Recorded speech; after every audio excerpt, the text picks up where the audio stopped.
Assalamualaikum warahmatullahi wabarakatuh. Perkenalkan, nama saya Mazin Firdaus, NIM 97.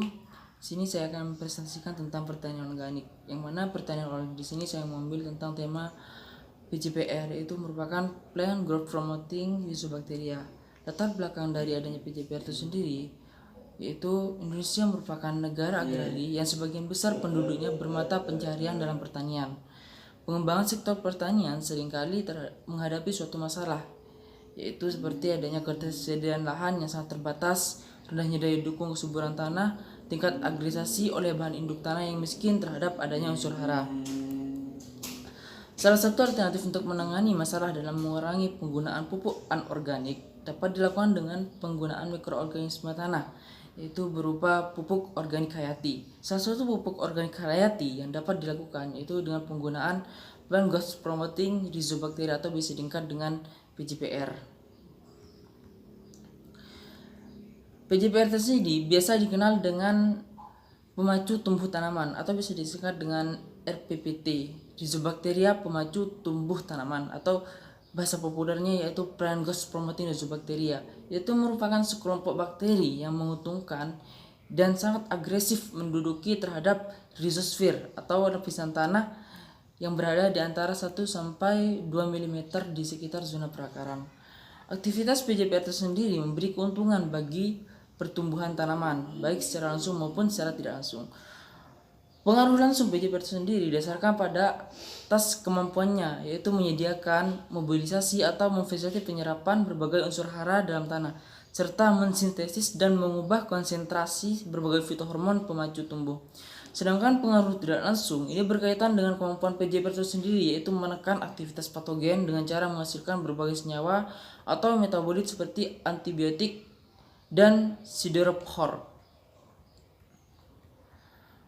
Beragamnya kondisi lingkungan, tanah, tingkat pengelolaan, iklim, dan tanaman yang diusahakan dengan masa pengujian di lapangan yang pendek dan teknik aplikasi yang belum tepat, yaitu merupakan suatu kendala yang perlu terus diteliti atau untuk memberikan keberhasilan dalam penggunaan PJPR ke depannya. Secara umum, fungsi PJPR dalam meningkatkan pertumbuhan tanaman dibagi dalam 3 kategori.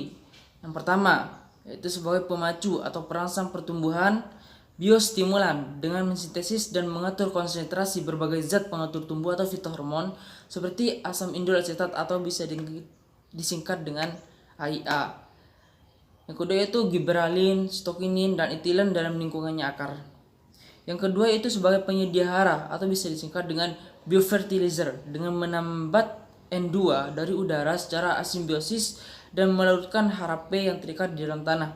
Dan yang ketiga yaitu sebagai pengendali patogen berasal dari tanah, bioprotektan dengan cara menghasilkan berbagai senyawa atau metabolit antipatogen seperti siderophore, B1,3 3-glucanose, kitinase, antibiotik, dan cyanida.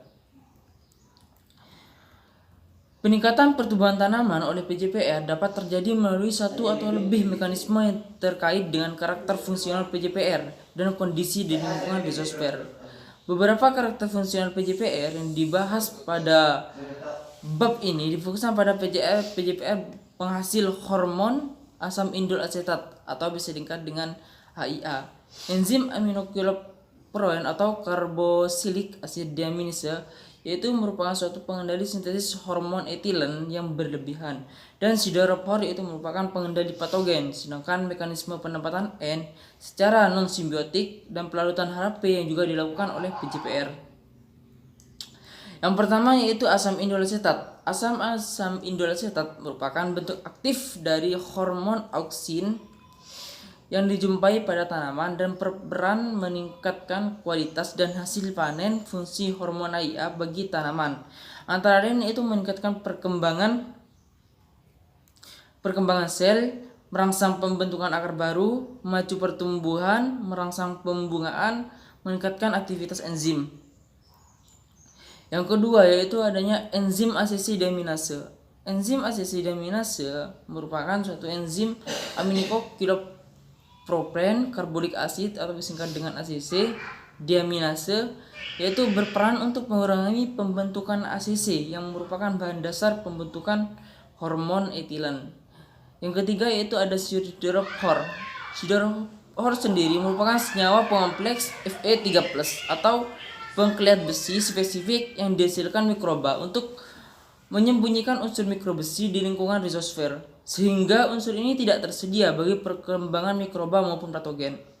Beberapa strain PJPR seperti Pseudomonas fluorescens B10 maupun menghasilkan yellow green fluorescent siderophores atau disebut dengan Pseudobacten yang dapat menghambat perkembangan jamur patogen Erwinia carotophora yang menyebabkan adanya busuk pada kentang. Sekian presentasi dari kami, kurang lebihnya saya mohon maaf. Wassalamualaikum warahmatullahi wabarakatuh.